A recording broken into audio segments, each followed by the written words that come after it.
Au cœur de la société. Au cœur de la société est une émission préparée en synergie par les radios Inzamba, Agatekakawe, Radio RPA, Ijwi-Yawanyagihugu, ainsi que la radio-télévision Renaissance. L'Institut des statistiques et d'études économiques du Burundi, ISTEBU, indique qu'au Burundi, presque la moitié de la population burundaise vit en dessous du seuil de la pauvreté. Les données montrent que 43,7% des ménages sont pauvres au Burundi, selon une enquête intégrée sur les conditions de vie des ménages au Burundi entre 2019 et 2020. Quels sont les facteurs majeurs de cette pauvreté? Quels sont les axes probables de sortir de cette pauvreté? Les réponses à toutes ces questions, c'est dans ce mini-magazine de ce samedi 1er janvier 2022. À la présentation, Josine Kadze. Bienvenue.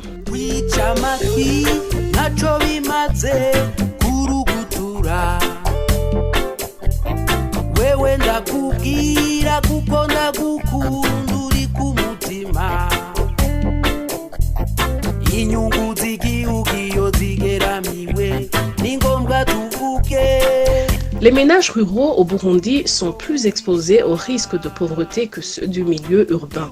Selon cette étude de l'ISTEBU, l'analphabétisme et le sous-emploi font partie des facteurs majeurs de la pauvreté. N'est-ce pas, Émile Nivasumba? Les ménages ruraux sont plus exposés au risque de pauvreté que ceux du milieu urbain, selon le directeur général de l'ISTEBU, cité par le journal Iwachu.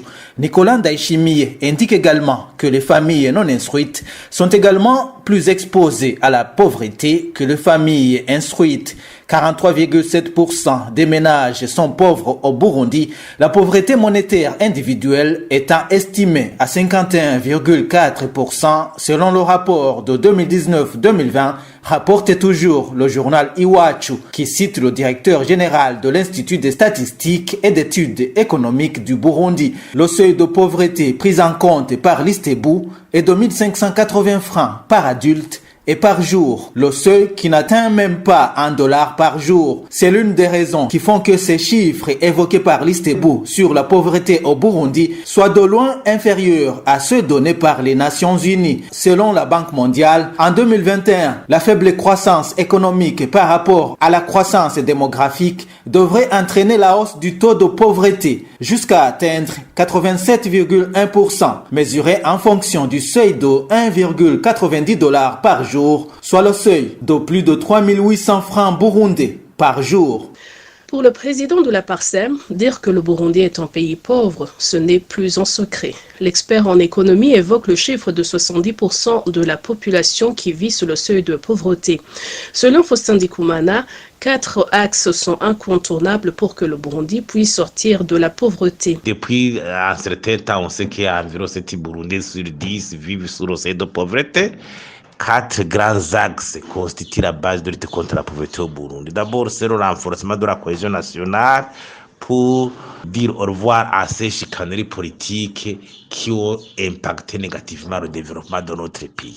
Deuxièmement, c'est la prise de conscience sur les potentialités dont dispose le pays et parvenir à se doter d'une vision qui se base sur les secteurs porteurs de croissance réellement de façon efficace. Et puis troisièmement, on cherche les moyens et les compétences pour mettre en application la vision et tracer. Les moyens, ça veut dire les capitaux. Et puis on renforce la bonne gouvernance, la justice, qui doit être au service du secteur privé, qui doit créer cette richesse.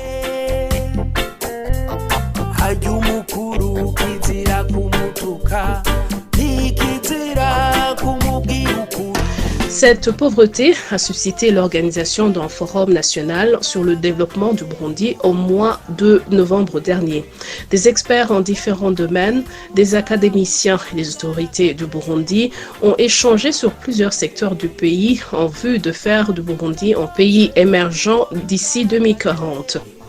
Voilà, c'est ici que nous mettons un point final à notre mini-magazine au cœur de la société de ce samedi. Toute l'équipe de la production vous souhaite les meilleurs vœux pour cette nouvelle année. Rendez-vous samedi prochain pour un autre magazine. Au revoir. C'était l'émission Au cœur de la société.